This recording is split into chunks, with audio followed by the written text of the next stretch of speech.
লাল কমল নীল কমল। এক রাজ্যে দুই রানী, তাহার এক রানী রাক্ষসী আর এক রানী কথা কেউই জানে না। দুই রানীর দুই ছেলে। লক্ষ্মী মানুষ রানীর ছেলে কুসুম আর রাক্ষসী রানীর ছেলে অজিত। অজিত কুসুম দুই ভাই, দুজনের ভীষণ ভাব। রাক্ষসী রানী মনে মনে একদিন ভাবলেন, রাক্ষসী রানীর তো জিভে জল, জিভে লাল হয়ে গেল। রাক্ষসী কি তাহা দেখিতে পারে? তবে সতীনের ছেলের কচি কচি হাড় মাংসে ঝোলে অম্বলে রেঁধে খেলে খুব ভাল লাগবে। তা পেটের দুষ্টু ছেলে সতীন পুতের সাথ ছাড়ে না। রাগে রাক্ষসী দাঁতে কড়মড় কড়মড় করতে থাকে। যে না পায়ে রাক্ষসী রানী ছুতো নাতা খোঁজে চোখের দৃষ্টি দিয়ে সতীন রানীকে ছেলেকে রক্ত শোষার জন্য। দিন যতই যাইতে থাকে রাক্ষসী রানী শয্যা নিল লক্ষ্মী রানী, কারণ রাক্ষসী রানী চোখ দিয়ে তার সমস্ত রক্ত শুষে নিচ্ছে। তখন ঘোমটার আড়ালে জিভ লক লক নাচে নাচছে কাঁদছে উকি মারছে। 2 দিন 3 দিন লক্ষ্মী রানী কাল হইল। রাজ্য শোকে ভাসিল। কেউ বুঝিল না অজিতকে সরসর কুসুমকে মর্মর। রাক্ষসী রানী সতীন পুতের 336 গালি দেয়, আপন পুতকে ঠোনা মারিয়ে খোদায়। দাদাকে নিয়ে গিয়ে অজিত নিরালায় চোখের জল মুছায়। দাদা, আর থাক, আর আমার মার কাছে যাব না। রাক্ষসী মার কাছে আর কেউই যাব না। লোহার প্রাণ অজিত সব সয়, সোনার প্রাণ কুসুম ভাঙিয়া পড়ে। দিন দিন কুসুম শুকাইতে লাগিল। রানী দেখিল, কি আপন পেটের পুত্র সে হলো 70। রানীর মনের আগুন জ্বলিয়া উঠিল। এক রাতে রাজার হাতিশালে হাতি মরিল, ঘোড়াশালে ঘোড়া মরিল, গোয়ালে গরু মরিল। রাজা তো ফাপড়ে পড়িল। পরের রাতে ঘর কাঁই মাই চমকিয়া রাজা তরোয়াল নিয়া উঠিল। সোনার খাটে অজিত কুসুম ঘুমায়। এক মস্ত রাক্ষস কুসুমকে ধরিয়া আনিল। রাক্ষসের হাতে কুসুম কাঠির পুতুল। ছুঁইয়া আসিয়া মাথায় চুল ছিঁড়িয়া রাজার গালে মারিল। হাত নাড়ে না, পা নাড়ে না, রাজা বোকা হয়ে দাঁড়িয়ে থাকল। রাজার চোখের সামনে রাক্ষস কুসুমকে খাইয়া নিল। রাজার চোখের জল ভাসিয়া গেল, মুছিতেও পাইল না, কারণ রাজা তো বোকা হয়ে দাঁড়িয়ে আছে। রাজার শরীর থরথর করে কাঁপছে। রাজা বসিতে পারল না। রানী খিলখিল করে হাসল, আর হাসির শব্দে অজিতের ঘুমটা ভেঙে গেল। রাত যেন নিশে, মন যেন মিশে, দাদা কাছে নাই কেন, এটা তখন অজিতের মনে হলো। অজিত ধড়মড় করে উঠে গা ছমছম করতে করতে রানীর হাতে বালা কাকন ঝমঝম করছে। দাদাকে রাক্ষসে খেয়েছে। গায়ের লোম খাড়া দিয়ে উঠল, চোখের পলকে ভাটা। অজিত ছুটিয়া গিয়ে রাক্ষসের মাথায় এক চড় মারল। রাক্ষস আই কাই করিয়া ঘুমিয়া পড়িল। এক সোনার ডেরা উগড়িয়া পালাইয়া গেল। রানী দেখিল পৃথিবী উল্টাইছে। পেটের ছেলে শত্রুর হয়েছে। রানী মনের আগুন জ্ঞান দিশা হারাইয়া আপন ছেলেকে মুড় করিয়া চিবিয়া খাইল। রানীর গলা দিয়ে এক লোহার ডেলা গড়িয়ে পড়ল। রানীর পা উচল, রানীর চোখ উখর। সোনার ডেলা লোহার ডেলা নিয়ে রানী ছাদে উঠল। ছাদে রাক্ষসের হাট এদিকে বলে, হুম হুম থাম, আরো খাবো, হুম হুম থাম, আরো খাবো। আর একদিকে গুম গুম গাম, দেশে যাব। রানী বলল, গম গম গম, থম থম খা, হাই হেতা থাকি, তোরা দেশে যা। রাজপুরী চুপ হয়ে গেল, চুরমার ভাঙিয়া পড়িল। রাজার বুক কাঁপিয়া উঠিল। গাছ পাথর মুচড়িয়া নদীর জল উছলিয়া রাক্ষস ঝাঁক দেশে ছুটিল। ঘরে গিয়া রানীর গা জ্বলে, পা জ্বলে, রানী স্বস্তিই পায় না। বাইরে গিয়ে রানী মন ছনছন ও বুক কনকন, আর রাত পোহায় না। না পারিয়া রানী আরাম কাঠি জিরাম কাঠি বাহির করিয়া করিয়া পোড়াই ফেলিল। তারপর মায়া মেঘে উড়িয়া নদীর ধারে এক বাঁশবনের তলায় সোনার ডেলা আর লোহার ডেলা পুঁতে রাখল। রাক্ষসানি নিশ্চিত হইয়া ফিরিয়া আসিল যে ওই ডেলা কেউ তুলবে না, ওরা ওখানেই থাকবে। বাঁশের আগে যে কাক ডাকিল, ঝোপের আড়ে যে শিয়াল কাঁদিল, রানী তাহা শুনিতেই পাইল না। পরদিন রাজ্যে হুলস্থুলুস, ঘরে ঘরে মানুষের হাড়, পথে পথে হাড়ের জঞ্জাল, রাক্ষসের দেশ ছেয়ে গেছে, আর রক্ষা নেই। যখন সকলে শুনল রাজপুতদেরও খেয়েছে, তখন জীবন্ত মানুষ দলে দলে রাজ্য ছেড়ে পালিয়ে গেল। রাজা কিন্তু বোকা হয়েই রয়ে গেল। রাজার রাজত্ব রাক্ষসে ছাইয়ে গেল।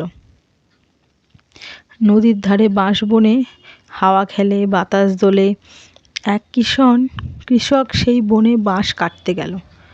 বাঁশ চিবাইয়া দেখে দুই বাঁশের বাঁশ যেই চিরল, বাঁশের মধ্যে দেখল দুই বাঁশের মধ্যে বড় বড় দুটো গোল গোল ডিম। সাপের ডিম না কিসের ডিম? কৃষক তখন সেটা ভাবল, আর কৃষক ডিম দুটোকে ফেলে দিল। যেই ফেলে দিল ডিম দুটো, অমনি ডিম দুটো ভেঙে গেল। লাল ডিম নীল ডিম হইতে লাল আর নীল রাজপুত্র বেরিয়ে এলো। মুকুট মাথায়, খোলা তরোয়াল হাতে জোড়া রাজপুত্র সনসন করিয়া রাজ্য ছাড়িয়া চলে গেল। ভয়ে তো কৃষক মূর্ছা গেল। যখন উঠল, কৃষক দেখে লাল ডিমের খোসার সোনা আর নীল ডিমের খোসা লোহার পড়ে আছে। তখন লোহা দিয়ে কৃষক আস্তে কাস্তে বানিয়ে নিল, সোনা দিয়ে ছেলের বউয়ের হার বানালো, বাজু বানালো, সব কিছুই বানিয়ে দিল। জোড়া রাজপুত্র এক রাজ্যে আসিলেন, যে রাজ্যে বড় খোক্কসের ভয়। রাজা রোজ মন্ত্রী রাখেন, খোক্কস এসে মন্ত্রী খেয়ে নেয়, আর এক ঘর প্রজা খায়। রাজা নিয়ম করেছেন, যে কোনো জোড়া রাজপুত্র খোক্কস মারিতে পারবে, জোড়া পরীর মতো জোড়া রাজকন্যা আর তার রাজত্ব তারাই পাবে। কত জোড়া রাজপুত্র আসলো, খোক্কসের পেটে গেল, কেউ সেটা বলতেও পারল না, কিন্তু কেউ রাক্ষসদের মারতেও পারল না। লালকমল নীলকমল জোড়া রাজপুত্র রাজার কাছে গিয়ে বললেন, আমরা খোক্কস মারিতে আসিয়াছি। রাজার মন একবার আশা নিরাশা শেষ বলিয়া, আচ্ছা। নীলকমল লাল কমল এক কুঠুরিতে গিয়ে তরোয়াল খুলিয়া বসিয়া রইলেন। রাত্রি কদণ্ড হইল, কেহ আসিল না।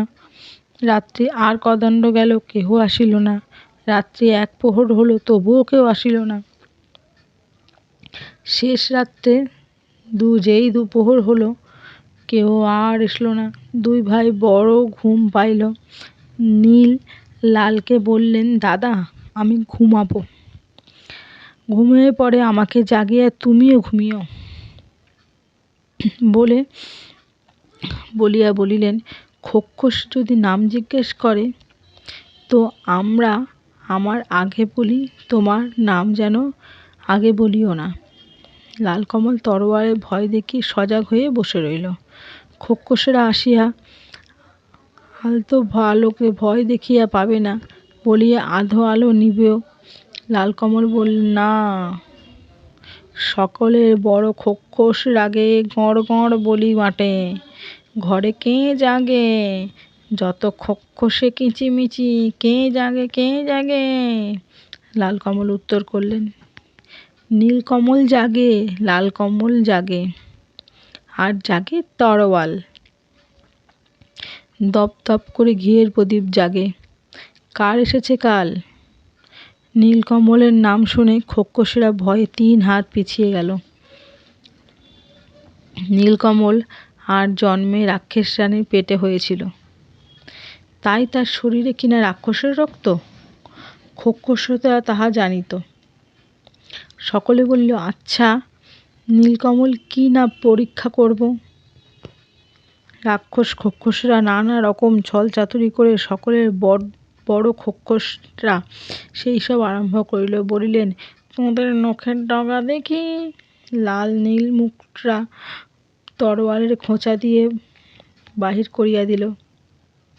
সেটা হাতে করিয়া খোক্কসরা বলিতে লাগলেন, বাপরে, ওই যার নখের ডগা এমন, না জানি সে কি রে। তখন আবার বলিল, দেখি তোদের থুতু কেমন। লালকমল তরোয়ালের প্রদীপের ঘি গরম করিয়া ছিটিয়া দিল।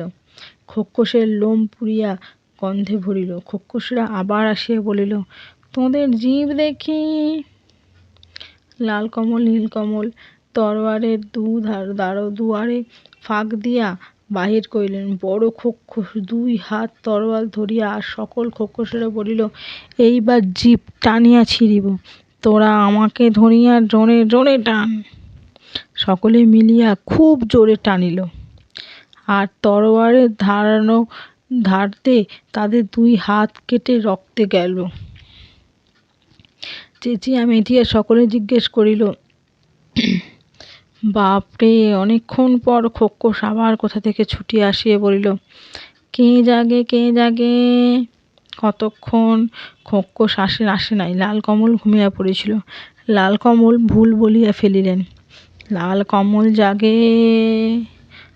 আর মুখের কথা মুখে দুয়ার কপটা ভাঙিয়া সকল খোক্কস লালকমলের উপর ঝাঁপিয়া পড়িল। ঘিয়ের দীপ উল্টাইয়া গেল, লালের মাথার মুকুট পড়িয়া গেল। লাল ডাকিলেন, ভাই ভাই। নীলকমল জাগিয়া দেখেন খোক্কস। গা মোড়ামুড়ি দিয়া নীল বলিলেন, আরাম কাটি জিরাম কাটি, কে জাগিস রে? দেখ তো দুয়ারে মোর ঘুম ভাঙে কে। নীলকমলের সাড়ায় আ খোক্কস ছা খোস খোস সকল খোক্কস আধমরা হয়ে গেল। নীলকমল উঠে ঘিয়ের প্রদীপ জ্বালিয়ে দিয়ে সব খোক্কস কাটিয়া ফেলিলেন। সকলের বড় খোক্কসটা নীলকমলের হাতে পড়িয়া যেন গিরগিটির ছা। খোক্কস মারিয়া হাত মুখ ধুইয়া ২ ভাই নিশ্চিন্তে ঘুমিয়া পড়িলেন। পরের দিন রাজা গিয়ে দেখলেন ২ রাজপুত্র রক্ত জবা ফুল গলায় গলাগলি হইয়া ঘুমিয়ে পড়ে রয়েছে। চারদিকে মরা খোক্কসের গাদা। দেখিয়া রাজা ধন্য ধন্য করিলেন। রাজার রাজত্ব জোর রাজাকন্যা ২ ভাইয়ের হইল।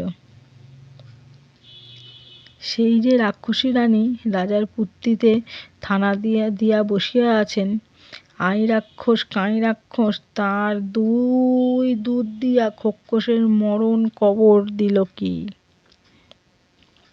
শুনিয়া রাশি রানী হাড়ি মুখ ভারী করিয়া বুক ৩ চাপড় মারিয়া বলিলেন, আয় রে কাই রে, আমি তোর আর নাই রে। ছাই পেটের বিষ ভরি ৭ জন্ম পরাণে পড়ি, ঝাড়ে বংশ উচ্ছন্ন দিয়া আয়। অমনি আই কাই ২ সিপাই মূর্তি ধরিয়া নীলকমল লালকমল রাজসভায় গিয়ে বলিল, বুকে খিল পেটে খিল, রাক্ষসের মাথায় তেল না হইলে তো আমাদের রাজের ব্যারাম সারে না। লালকমল নীলকমল বলছে, আচ্ছা তেল আনিয়া দিব। নতুন তরোয়ালের ধার দিয়া ২ ভাই রাক্ষসের উদ্দেশ্যে চলিলেন। যাইতে যাইতে ২ ভাই এক বনের মধ্যে গিয়ে উপস্থিত হইলেন। খুব বড় এক অশ্বত্থ গাছ। হায় রাগ হইয়া ২ ভাই অশ্বত্থের তলায় বসিলেন। সেই অশ্বত্থ গাছে ব্যঙ্গমা ব্যঙ্গমী পরী বাস করে। ব্যঙ্গমা ব্যঙ্গমীকে বলছে, আহা, এমন দয়াল কারা ২ ফোঁটা রক্ত দিয়ে আমায় বাছাদের চোখ ফুটায়। শুনিয়া লালকমল নীলকমল বলিলেন, গাছের উপর কে কথা কয়? রক্ত আরাম দিতে পারি, রক্ত তো আমরা দিতে পারি। ব্যঙ্গমী আহা আহা করিল। ব্যঙ্গম নিচে নামিয়া আসিল। দুই ভাই আঙুল চাবাইয়া রক্ত দিলেন। রক্ত নিয়ে ব্যঙ্গম বসিয়া গেল। একটু পরে সাঁ সোঁ করিয়া দুই ব্যঙ্গ বাচ্চা নামিয়ে বলিল, কে তোমরা রাজপুত্র, আমাদের চোখ ফুটাইয়াছ? আমরা তোমাদের কি কাজ করিবে বলো? নীললাল বললেন, আহা তোমরা বেঁচে থাকো, এখন আমাদের কোনোই কাজ নেই। ব্যঙ্গম বাচ্চা বলল, আচ্ছা তো তোমরা যাইবে কোথা, চলো আমার পিঠে করিয়া দিয়ে আসি। দেখিতে দেখিতে ডাঙা জঙ্গল নদী নদ পাহাড় পর্বত মেঘ চন্দ্র সূর্য সকল ছাড়িয়া দুই রাজপুত্রের পিঠে বাচ্চারা হু হু করিয়া শূন্যে উড়িল। শূন্যে শূন্য 7 দিন 7 রাত উড়িয়া 8 দিনের দিন বাচ্চারা এক পাহাড়ের উপর নামিয়া পড়িল। পাহাড়ের নিচে ময়দান, ময়দান ছাড়িয়া লেই রাক্ষসের দেশ। নীলকমল গোটা কত কড়াই কুড়াইয়া লাল কমলের কোঁচড়ে দিয়ে বলিল, লোহার কড়াই চিবাইতে বলিলে এই কড়াই চিবাইবে। নীললাল আবার চলিতে লাগিলেন। দুই ভাই ময়দান পার হইয়া আসিলেন আর হাউ মাউ কাউ মনুষ্যের গন্ধ পাও, ধাও ধাও ধাও খাও করিতে পালে পালে আজুতে নিজুতে রাক্ষসে ছুটিয়া ছুটিয়া আসিতে লাগিল।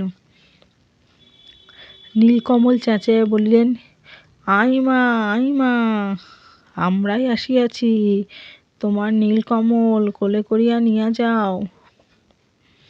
বটে বটে, থাম থাম বলিয়া রাক্ষস দিগকে থামাইয়া এই লম্বা লম্বা হাত পা ছুটিয়ে ছুটিতে ঝাঁকড়া জট কাঁপাইতে কাঁপাইতে হাঁপাইয়া জট বিজটি আয়ু বুড়ি আসিয়া নীলকমলকে কোলে নিয়ে আর লাল কমলকে কোলে নিয়ে চলে গেল। আমাদের নাতু বলিয়া আদর করিতে লাগিল। আইর গয়ের গন্ধ নীলুর গায়ের গন্ধ উল্টাইয়া আসে। লালকে দেখিয়া আই বুড়ি বলিল, ও তোর সঙ্গে কে রা? নীলু বলিল, ও আমার ভাই লো আইমা, ভাই। বুড়ি বলিল, তা কেন মনীষী মনীষী গন্ধ পাই? আমার নাতু হইয়া তো চিবাইয়া খাই নোহার কলাই। বলিয়া বুড়ি হুঁত করিয়া নাকের ভিতর হইতে 5 কন্ডার লোহার কড়াই বাহির করিয়া দিল নাতুকে খাইতে। লাল তো আগেই জানত। চুপে চুপে লোহার কলাই কোচরে সত্যিকারের কলাই কটর মটর করিয়া চিবাইতে লাগিল। বুড়ি দেখিল সত্যি তো লাল টুকটুকে নাতু তো। বুড়ি তখন কত কত 2 নাতুকে কোলে নিয়া বুলায়া ঢুকাইয়া গেল। আইয়া মাইয়া নাতুন, নালু নীলু কাতুর, নাতুর বলিয়া দূরে যা। কিন্তু লাল কমলের শরীরে মনুষ্যের গন্ধ, কোটর চোখ, অগভজ জিভ, বার বার খসখস। আয়ের মুখে 7 কলস লাল গলিল। তার নাতু, তা কি খাওয়া যায়? বুড়ি কুয়ো মুখে নাড়ু টুকু খাইতে খাইতে খাইল না। শেষে নাতু নিয়া আই বাড়ি গেল। সে কি পুরী রাজ্য জোড়া, সেই অছিন অভিন পুরী রাক্ষসে কিলবিল করছে। যত রাক্ষস পৃথিবী ছাকিয়া জীবজন্তু মারিয়া আনিয়া পুড়িয়া ভুরিয়া ফেলেছে। নীল চুপ করিয়া রইলেন।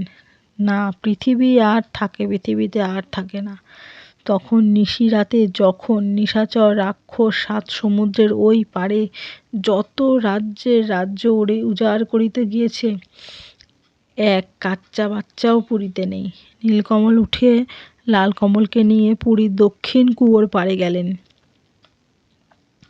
গিয়ে নীল বললেন, দাদা আমার কাপড় চোপড় ধর, কাপড় দিয়া নালকুয়ো নামিয়া খগর থেকে এক সোনার কৌটো তুলে আনিল।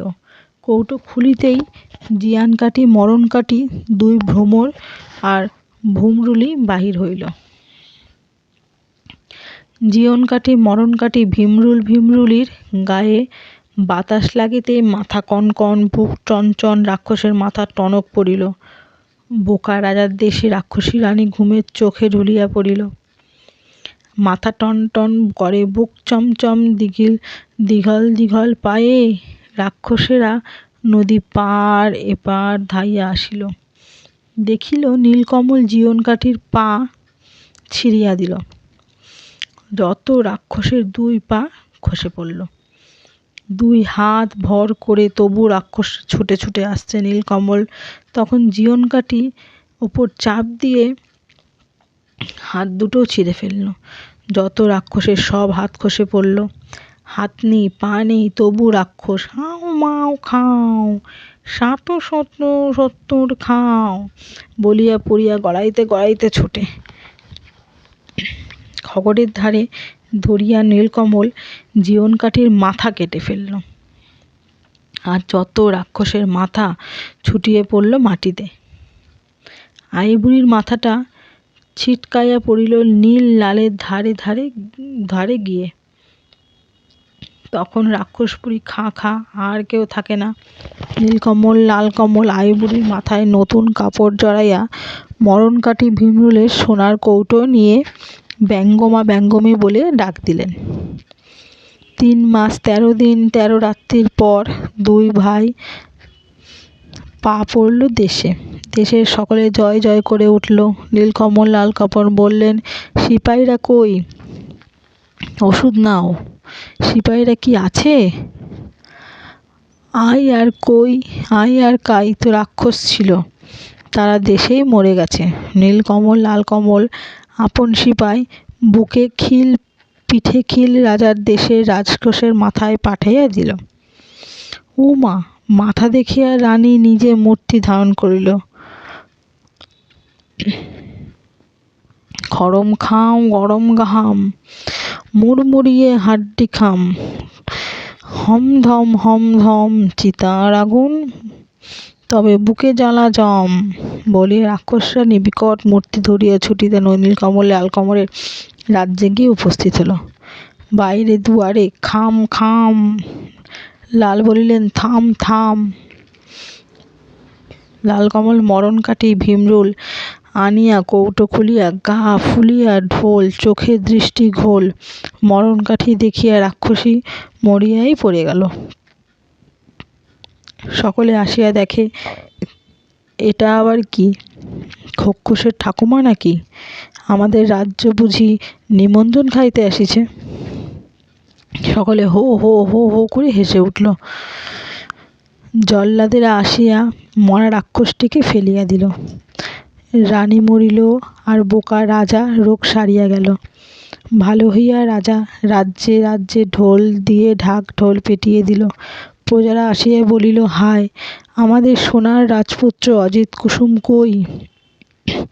রাজা নিঃশ্বাস ছাড়িয়া বলিলেন, হায়, অজিত কুসুম কই? এমন সময় রাজপুরীর ঢোল ঢাক সব বাজতে থাকলো। রাজা বলিলেন, দেখো তো কি? গলাগলি 2 রাজপুত্র আসিয়া রাজার গায়ে প্রণাম করিল। রাজা বলিলেন, তোরা কি আমার অজিত কুসুম? প্রজারা সকলে বলিল, ইহাই আমাদের অজিত কুসুম। তখন 2 রাজ্য এক হইল। নীলকমল লালকমল ইলাবতী লীলাবতীকে লইয়া 2 রাজা সুখে কাটাতে লাগিল।